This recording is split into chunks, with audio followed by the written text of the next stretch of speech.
నేను ఏమంటున్నా అంటే ఇక ఈయనను భరించుడు ఇంకొక 2 ఏళ్ళు తప్పది. ఇక గింతే ఇక మా అన్నయ్య యాద్ చేస్తుండు వెంకటేశ్వర రెడ్డి. ఇక ఎవడన్నా ఇప్పుడు నేను నాకు తెలియక అడుగుతా, నాయకుడు నీకు ఎవరు ఆదర్శం రాబాయ్ అంటే ఒక గాంధీ ఆదర్శం అంటాడు, ఒకడు అంబేద్కర్ ఆదర్శం అంటాడు, ఒకడు లేకపోతే ఎన్టీ రామారావు అంటాడు, ఒకడు కేసీఆర్ అంటాడు. కానీ నాకు రావణాసురుడు ఆదర్శం అంటాడు. ఎవడన్నా చూసినారా మీరు? ఇప్పుడు రాముడు ఆదర్శం అంటారు కానీ రావణాసురుడు ఈయన గట్లనే ఈయనకు వచ్చిరాని బట్లర్ ఇంగ్లీష్లా హిట్లర్ నాకు ఆదర్శం అన్నాడు. నీకు హిట్లర్ ఎవడో నీకు ఎరికేనా అసలు? వాడు ఎన్ని లక్షల మందిని చంపిండో తెలుసా నీకు? హైడ్రా అనట హిట్లర్ ఫేవరెట్ పదమట. హైడ్రా అనేది ఒక హంతక ముఠ.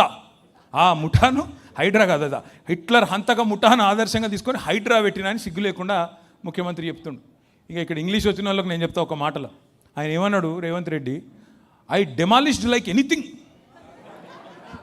ఎవడన్నా కూలగొట్టి సిగ్గు లేకుండా చెప్పుకుంటా ఆడరా, నాకు అర్థం కాదు. ఐ డెమాలిష్డ్ లైక్ ఎనీథింగ్ అట. ఇరాను ఇజ్రాయిల్ లెక్క తయారైంది మా తెలంగాణ అని చెప్పుకుంటున్నాడు సిగ్గులేనోడు. ఇంతకంటే పిచ్చోని ఏమనాలి? నేను ఏమన్నా తిడదామంటే కూడా నోరు వస్తలేదు నాకు.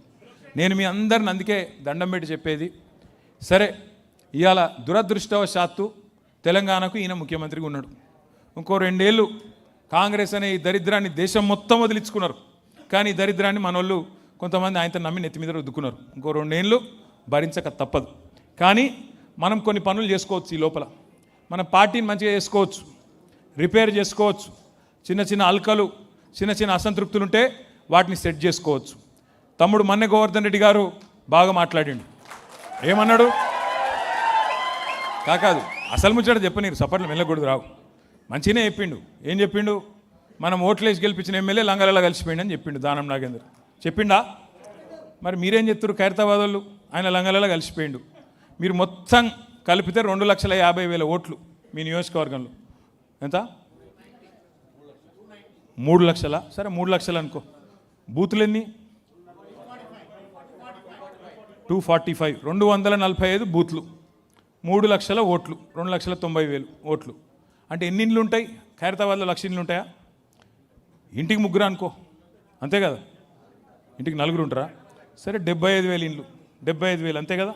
6 డివిజన్లు, 75,000 ఇండ్లు, 3 లక్షల ఓట్లు. అంటే డివిజన్కి ఎన్ని ఇండ్లు? 15,000 ఇండ్లు ఉంటాయి. 12 నుంచి 15,000. మరి నేను అడుగుతున్నా మా సోదరులను, జర్ర లొలిపెట్టే కక్క, జర్ర ఈయనొక్క మాటకి ఇది ఒక్కటి మనసుకి ఎక్కించుకో. ఎమ్మెల్యే మీరు గెలిపించిన ఎమ్మెల్యే వేయండు, కాంగ్రెస్లో వచ్చిండు, ఆయనకి ఏం ఆశ చూపెట్టినో పోయిండు. మరి నేను అడుగుతున్నా మన పార్టీ నాయకులను, కార్యకర్తలను, ఇంటింటికి పోయి చెప్పాలనా లేదా? మనమే ఇట్లా ఎమ్మెల్యే ఇట్లా గలీజ్ పని చేసిండు, మరి మనం పార్టీని కాపాడుకోవాలి. 12,000 ఇండ్లు ఒక్కొక్క డివిజన్, 12,000 గడపలు ఎక్కాలి, దిగాలి. ఒక్కొక్క ఇంట్లో 3 లేదా 4 ఉంటారు. 36,000 నుంచి 50,000 మంది ఉంటారు. మీరు ఇప్పటి నుంచి మనం అనుకుంటే, ఇప్పటి నుంచి గట్టిగా తగులుకుంటే, ఎందుకంటే మీకు తెలుసు, నాకు తెలుసు, ఎమ్మెల్యేగా ఇక్కడ పోటీ చేసిండు, గెలిచిండు. పార్లమెంట్కి ఎక్కడికి వెళ్ళి పోటీ చేసిండు, చేయి గుర్తు మీద చేసిండా లేదా? అది కండువ వేసుకొని తిరిగిండా లేదా? మరి రేపో మాపో పీక్తుందా లేదా? పదవి పోతుందా లేదా? पक्का जाता, ज़्यादा वक्त नहीं है, पक्का जाता। खैरताबाद में इलेक्शन बहुत ही जल्द आ जाता, जल्द से जल्द आता।